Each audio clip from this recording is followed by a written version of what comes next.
Hi students, and welcome to today's live IELTS class. My name is Adrian and I'm streaming to you from beautiful Budapest. I hope everybody's weekend is off to a good start. You're having a healthy and productive weekend so far. This class is a questions and answers session for our members to get to know the exam a little bit better. So welcome members. I see that we have a new member joining us, Natalie Nikiforova. Thank you for joining our group of members, Natalie. Please send me an email so I can hook you up with those videos and exams, okay? Hi Maksud, hi Sammy. So again, this is a question and answer session. Members, this is where you have a chance to ask me any question that you've come across during your studies, or if you have questions about the nature of the exam, the structure, whatever comes to mind, it's okay. If you have a question, somebody else probably does too. So think about those questions. We'll get back to those in a minute, and it'll be first come, first serve. Students, this class is presented to you by aehelp.com. For academic IELTS help, please join us there. And for general IELTS, visit and join us at IELTShelp.com. That's generalieltshelp.com. And on both of these websites, you can find lots of answers and help as well. These websites look like this. This is the academic one here. Click that big red button to join, and you can access lots of blogs and forums, as well as chat and exams and lots of other materials to get answers and increase your score. This is the general version here with the green background. Click that big red button to join there. Okay, Maksud, I see you're asking a question already, which is good. I'll get back to that in just a moment. Again, students, Natalie, my email is adrian@aehelp.com, so send me an email there, Natalie, so I can hook you up with the perks. If anybody has questions as well, you can always send me an email, adrian@aehelp.com. Students, these classes, the live IELTS classes are 13:30 to 14:30 and 15 to 16 o'clock. Usually Wednesday to Saturday, okay? So today we have this question and answer session followed by a speaking part 3 where everybody can join the chat. Of course, everybody's welcome to watch this class as well. And that's according to Central European time, okay? Hi, Musafir. Okay, so this is a question and answer session. It's first comes, first serve, but if some of your questions overlap, then I'll try to link them up. Go ahead and just fire away. Ask me any question that comes to mind. I'm doing very well. Thank you for asking, Maksud. So Maksud is asking, may I use question sentence in writing task 2? Okay. And I think this has come up a few times. No, the answer is no, Maksud. Okay, so Maksud is asking, can I use a question sentence in task 2? Okay, the answer, Maksud, is no. And I'll explain why. Okay, so again, students, it's important to know that our products are designed by leading experts in education and education psychology, not teachers, so not just teachers. I want to say that as nicely as possible, but experts in literature and so on from leading universities. So the answer here, and you'll see why I said that, okay? So the answer here is no, do not use questions in essays, period, including task 2. Okay. Why? So here's the logic, okay? Students, whenever you learn information from your teachers, including your IELTS teachers or lessons that you see online, always ask the why question. Why? Why not use questions? What's wrong with questions? Why should I avoid these, okay? No, do not use questions in essays. Why? Okay. Why? because the goal of an essay is to answer a question, not to ask a question. Okay? Task 2 is a persuasive essay, like many essays in university. A persuasive essay seeks to convince the reader of a position or an argument. So this is the science of writing, as a couple of our members very cleverly realized that this is the science of literature and this is the science of writing. So persuasive essays, persuade means to convince. It's another way to say convince. And task 2 seeks to convince the reader of a position or an argument. When you ask a question in an essay, it usually weakens your persuasion. Okay? Because the reader will come up with their own concepts. If their ideas differ from yours, the essay will become awkward. Okay? So,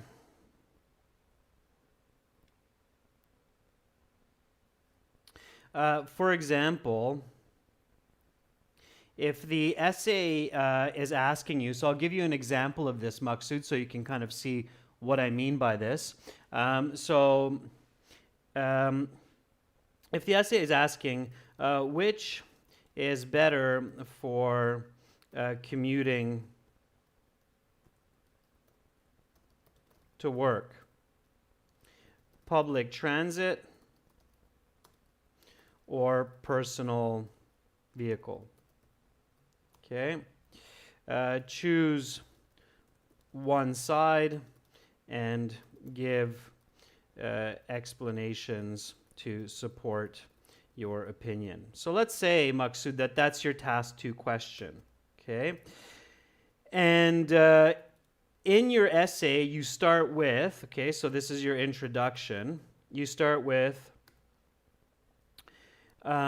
what is better? So let's say you do a paraphrase and you paraphrase it as a question. You say, what is better, to go to work and back, one's own car, or mass transit? This is an important question. Okay, so now if your reader reads this question, here your reader in their mind will answer this question.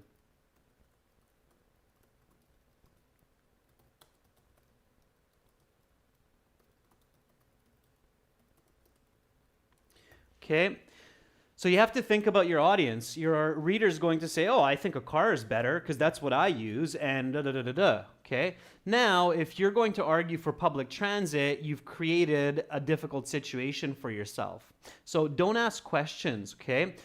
Here's a little bit of an interesting point for those of you who are really into writing and want to advance and reach those very high levels of literature.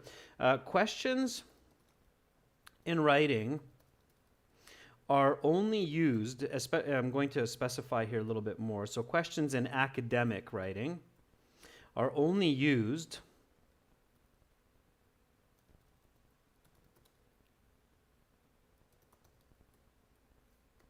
in business as well when the answers may be uncertain and we want the input of the audience. Okay, so when we're not sure about the answer and we are curious about what our reader might think, and we challenge our reader to think differently from what we explain, then we might include questions, okay? But this is not the IELTS. So again, in the IELTS, do not use questions in your essays. Okay, I know that was a very in-depth explanation for that, Maksud, but I hope that makes sense. Okay, so and I can see, Maksud, you said, okay, I got it, right? You don't want to question your reader. Your goal as the writer is to answer the question, not to ask a question.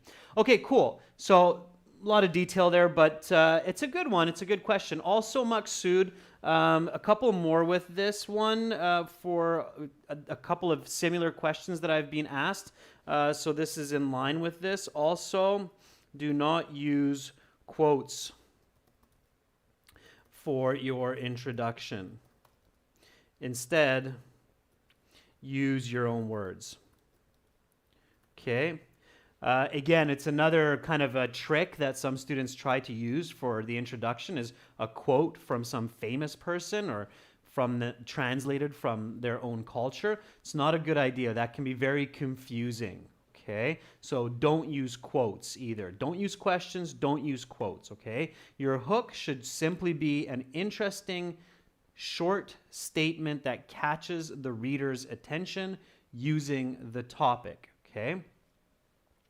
Natalie says, can I use idioms? Okay, that's a good question. So, do not use long idioms in your writing or speaking. Okay.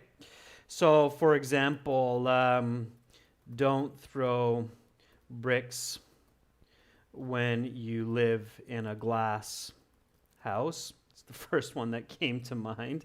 It means don't be a hypocrite. Okay.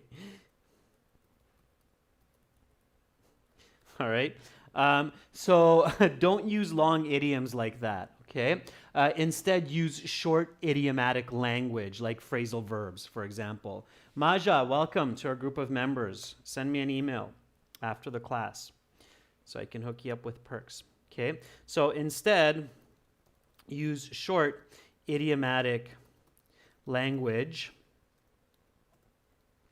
like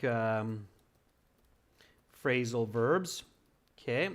Some of you might recognize this, like I live in the heart of Budapest, which means I live in the center of Budapest. Okay, so this is a short in the heart of, that's just a very short idiomatic expression. So short idiomatic language like phrasal verbs or like this example here, okay? That's fine, okay? Angelina, don't use a take-home message in task 1. You do not include an opinion in task 1, okay? I see that there are some other questions, members, and I'll get to those, but I said that I'll group similar types of questions. So questions that are focusing on writing, it makes sense for me to group them right now, okay? So, Natalie, does that make sense about the idioms, okay? And it's good to use idiomatic language, short idiomatic language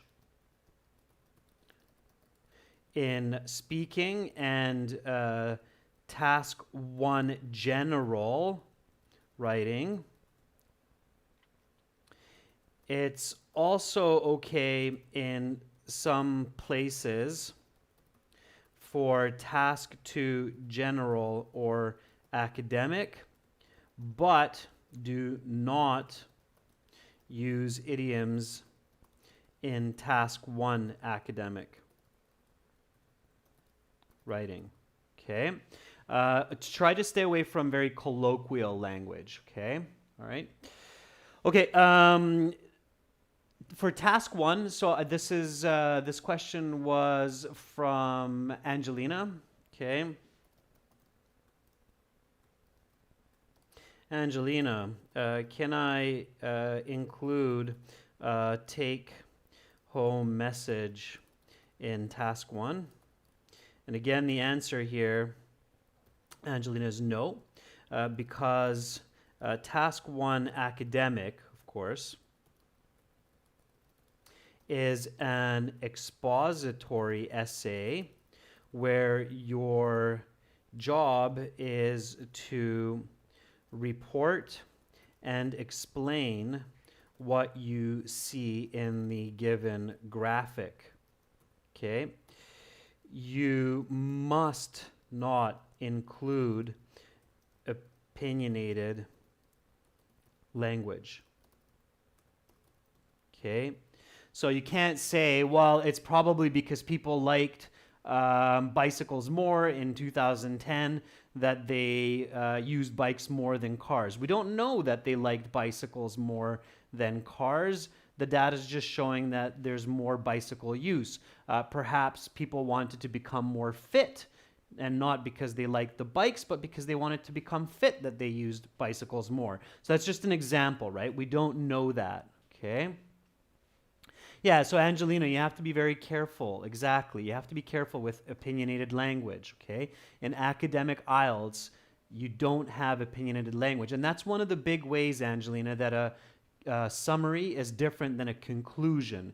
Conclusions usually include the opinion of the writer or some kind of ending to the story. A summary simply summarizes, condenses the information, and maybe reveals a piece of information within that. Okay? All right? Yeah, exactly, Angelina, exactly. Okay, I'm going to jump back because I saw there was some other questions as well, members, and I do want to respect the order of requests here. So I'm going to just hop back in the chat. Give me one moment. All right. So that's a lot about task 2. Again, on the websites, you can find a lot of information on task 2 as well. And of course, one way, students, to know what you're doing in your writing more accurately is use the editing service on the websites, okay? That's 6 cents US per word. So it's $9 for 150 word task 1 or $15 for 250 word task 2. And I know that's expensive in some countries, but that's the economic difference. Okay, so next question is by Roshni Kunte. Roshni says, while speaking with me, it always goes with because and cannot make sentence different. How to make. Roshni, I'm not exactly sure what you're asking me there. Can you state that a little bit differently? I'm going to try to read it again and make sense of it, but if you can write it differently, that might help me. So, while speaking, it always goes with because and cannot make a sentence different. Okay, I think I get what you're saying, Roshni. So, correct me if I'm wrong, but I think this is what you're asking me, Roshni. Okay, so when I'm giving explanations for my answers in the speaking section, I find myself repeating because too often. Okay.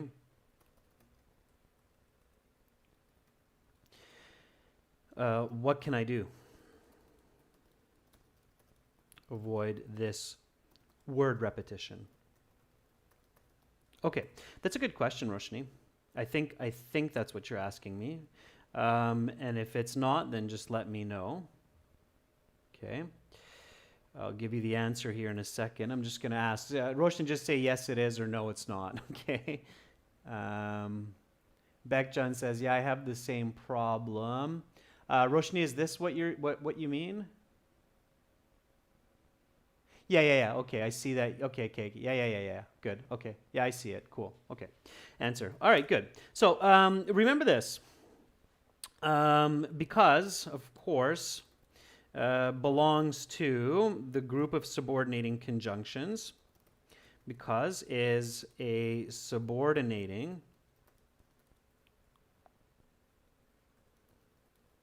conjunction of cause plus effect. Okay.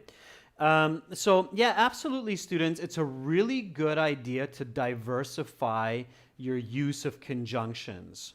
Okay, so it's a really, really good idea to practice and diversify. So what you need to do, so you need to diversify and practice your cause and effect conjunctions.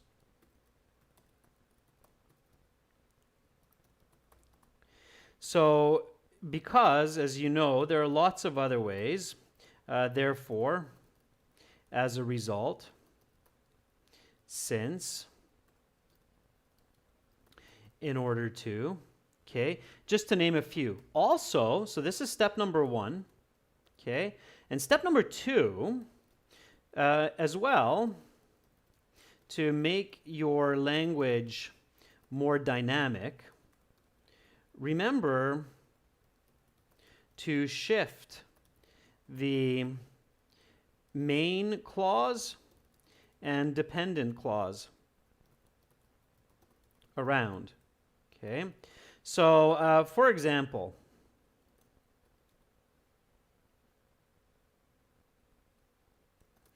I think countries should make university education free because this is a wise investment into the future productivity of the nation.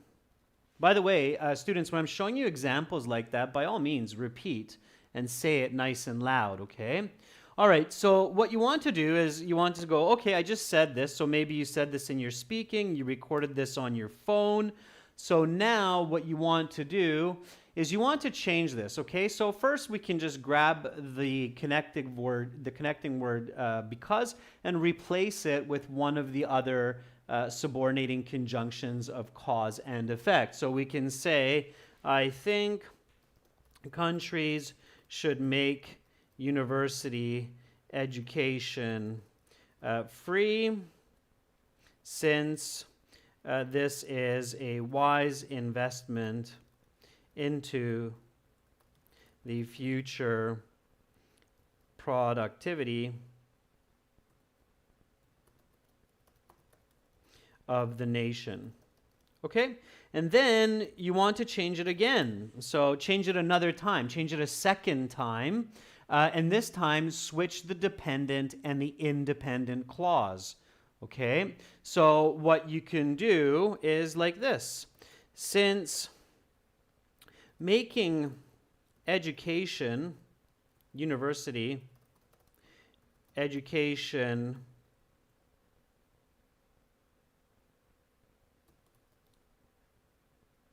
or since university education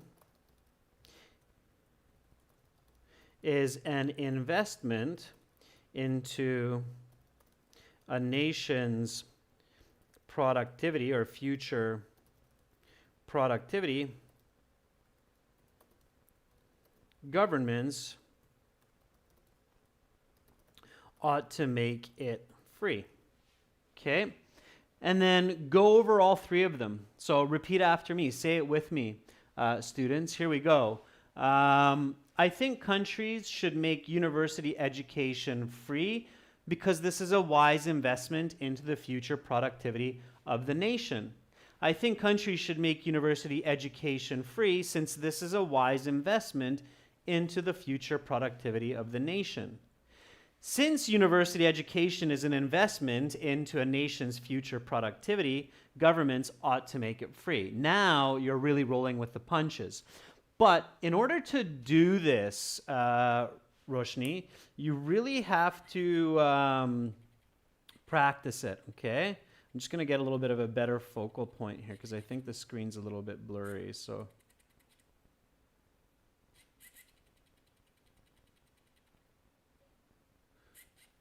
Just bear with me here, students. Okay, I think that's better. Just getting you a sharper image so you can see it a little bit more clearly. You're not going blind. Okay. All right. So you got it, Roshni? Cool. All right.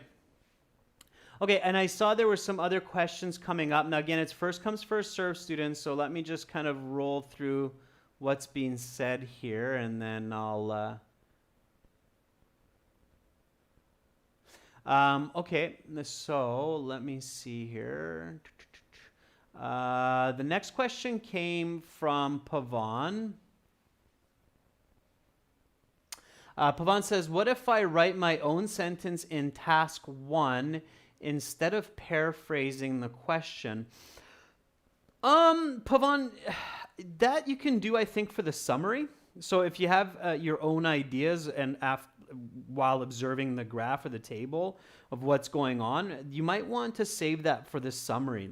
In the introduction, don't go too fancy, okay? You want to be quick, Pavan, in task 1. So paraphrasing the question with more details, that becomes your own sentence, okay? So Pavan's kind of asking, like, can I start with my own original sentence in task 1? Okay, so this is Pavan. Can I start the overview with my own original sentence instead of paraphrasing? My answer here, Pavan, is don't do that. I don't recommend it because when you paraphrase and give more details, it becomes your sentence. Also, you do not want to get too creative with task 1 literature, as this is better reserved for task 2, which is worth 2/3 of the total mark, total writing section mark, and demands more creativity.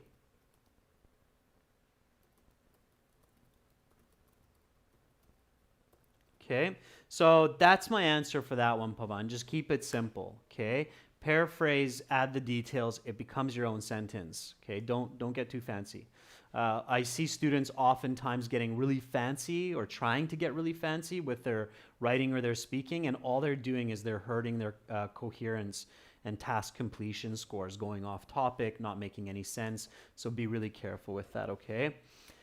All right, Charlie Sen says, how to think in speaking part 2. Suppose the question is talk about a painting in your home. What is the painting about? When did you get it? And why do you like it? Okay, and then Charlie, I'm guessing that you're thinking, well, I don't even have a painting in my home. So what do I do? Okay, Charlie, that's a really clever question. And I think a lot of students struggle with this as well, where part 2 in the speaking, it's supposed to apply to any student, but sometimes it doesn't. Sometimes you're kind of the exception where you don't have a painting in your home, you're not into paintings, maybe you have other kinds of decorations, and what do? You have this question, okay? So Charlie is asking, how do I come up with a clever answer to part 2 speaking cue card if it does not apply to me specifically? And no, students, you cannot ask for a different card. Sometimes students ask me that, can I ask for a different card? No, you can't, okay? You have to deal with it, unfortunately. That's just the way it goes, okay? So if it does not apply to me specifically, okay, here's the answer, Charlie.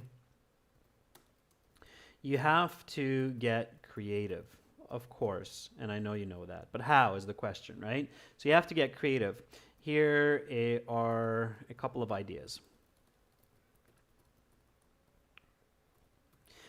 Think of a famous painting like the Mona Lisa and pretend you have a replica in your house. Make up the rest. You got it at an art gallery last year. It's the best replica that you've ever seen. It was painted by a local artist. You paid $100 for it. Okay, there's a lot there. Also, because a lot of us are really into movies and social media, use that information. Okay, so think about a painting. So second, think about movies and social media where you may have seen a painting that stuck with you and you can talk about it. Or even perhaps a book. Okay? All right? Does that make sense, students? Okay?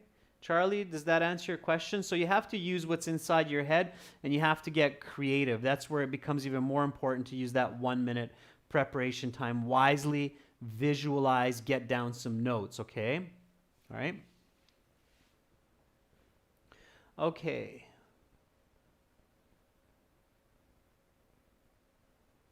Yeah, Pavan, so I see what you said there by just looking at the topic, the pie chart. Again, don't do that. So use the information, Pavan, in the graph to give details to that first sentence, but paraphrase in that first sentence. Okay? And I know, Charlie, that it's tough to do what I just said in a short time, but that's why you really have to practice and you have to use your creativity and your visualization. So when you prepare for the IELTS exam, it's a really good idea to spend lots of time reading books and visualizing so that you build your creative ability and creative fluency, so the speed that you can be creative. Okay? All right.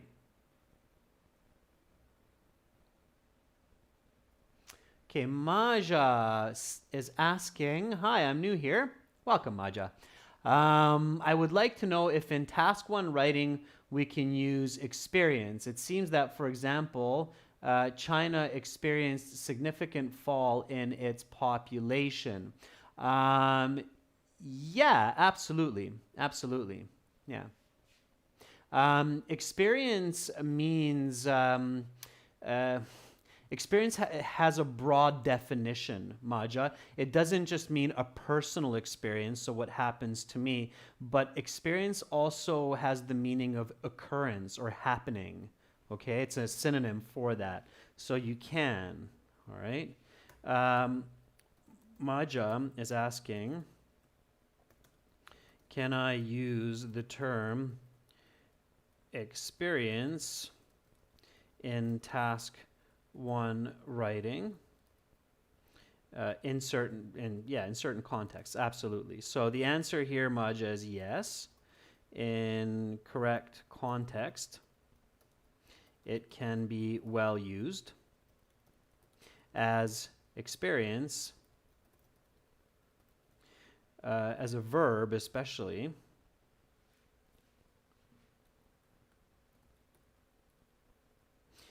is synonymous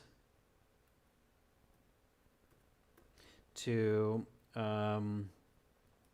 happened or occurred in this case. Okay. Now, there's a technique in literature. It's a literary device. When you have some time, students, I highly recommend Googling this word or Googling this term.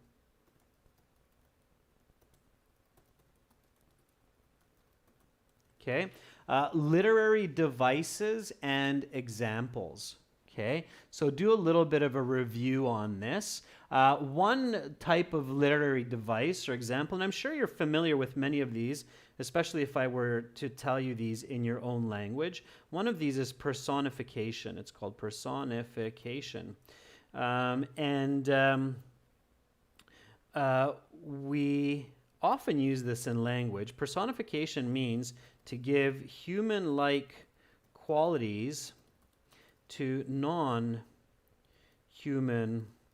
objects or creatures. Okay? You can kind of get that from the word personification. So when we say China experienced, it's somewhat of a personification. We're personifying the country of China as if it were a person. Does that make sense, Maja? So it's a type of personification. So if you write China experienced an increase in, okay, it's somewhat, it's not exactly, but it's somewhat a personification. All right, as well. Okay, hope that makes sense.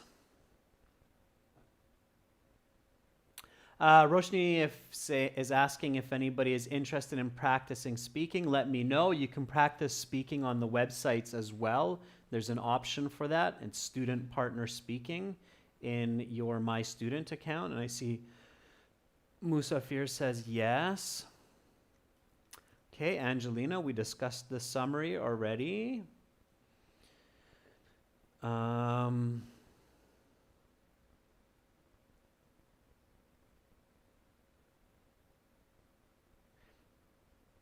And Maja is asking, also, I'd like to ask for the same in task 1 writing academic. Is it worth to mention blah, blah, blah?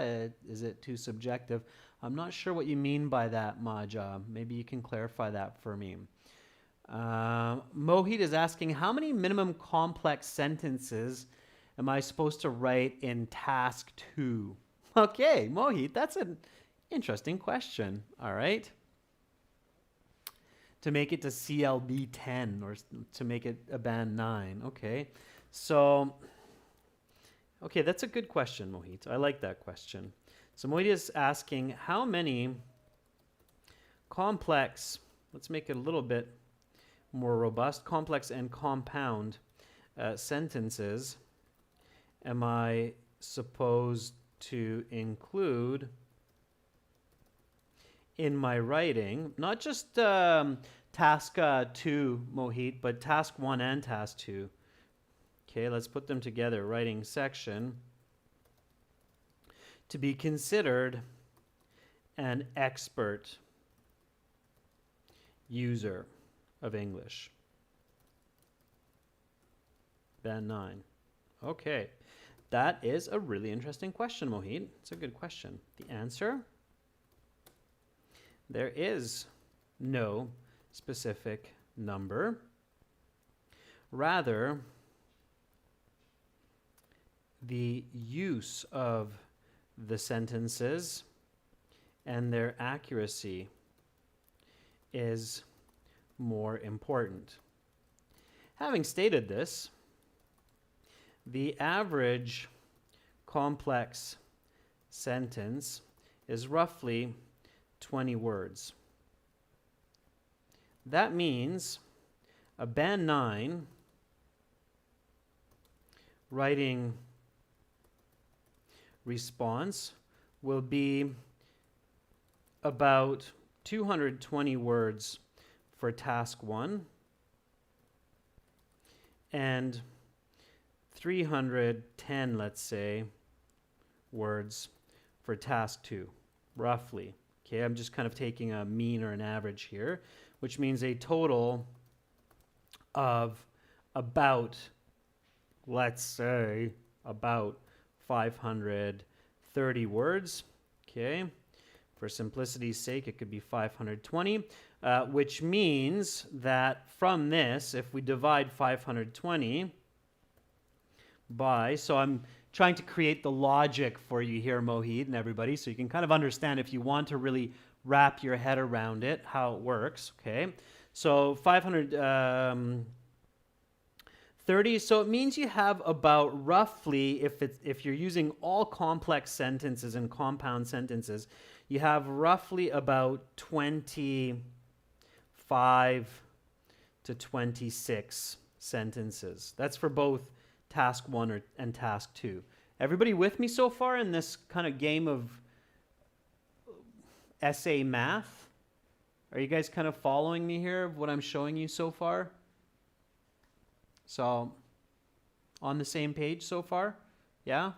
I don't want to lose you because then I'm just explaining this concept for myself.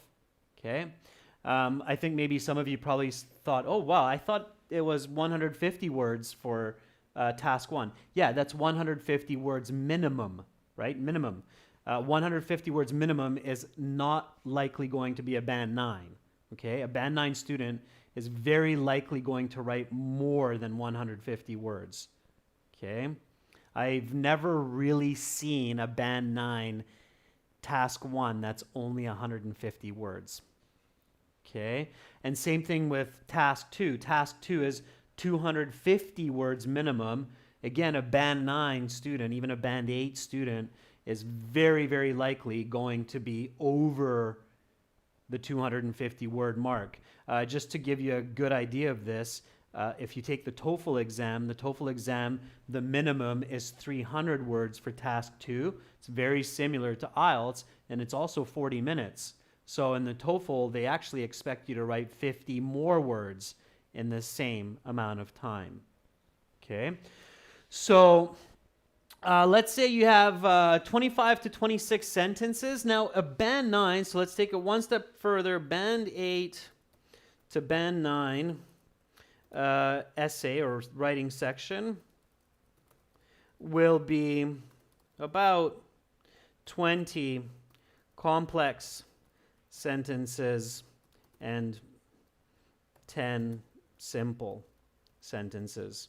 If we really want to kind of technically pull this piece of the evaluation apart, you're definitely going to have a lot of complex sentences because most ideas that you're explaining in the expository and persuasive essay are better written as complex sentences because you're joining together the ideas with comparing them, cause and effect, right? Condition, addition. So all of those words that are used for these conjunctions like therefore, contrast on the other hand, furthermore, addition. So they're creating these complex compound sentences. Natalie, I'm sorry that your tablet's dying, but don't worry.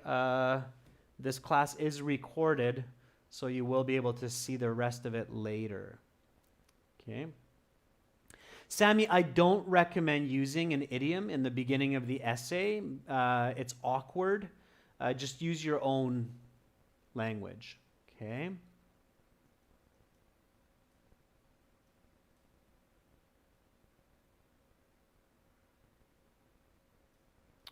All right. Let's see.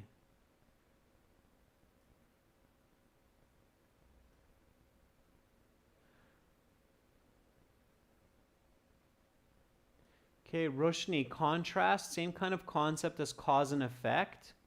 Okay. Bekjan's asking an interesting question too. Bekjan says, how can we remember the name of a scientist and there's suggestions in the reading passage, especially if there are many of them? Yeah, there's one type of question, Bekjan, in the academic where you have to connect the action to the scientist or to the person, right? Bekjan, you have to use visualization for that, okay? Visualize the name, make a connection to it, and then visualize what they're doing. So visualization is definitely your best tool, Bekjan, for remembering names of people and what they have done, okay? So you have to use what's called mnemonic devices. Bekjan, I'd love to go into more detail on that as well, but I am shortly running out of time.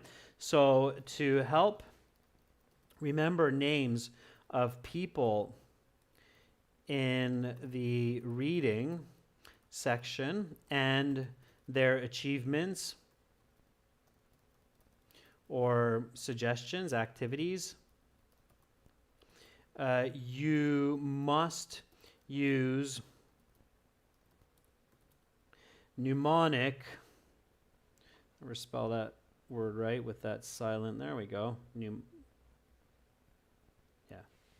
Mnemonic devices. Yeah. It's kind of memory techniques, okay? Memory techniques. And there's a lot of good suggestions for these memory techniques or what's called mnemonic devices online. So just search for mnemonic devices. Google these. So I would Google memory devices or mnemonic devices for remembering names. Okay, so Google that, Beckjohn, and you'll find lots of goodies for that one. Okay.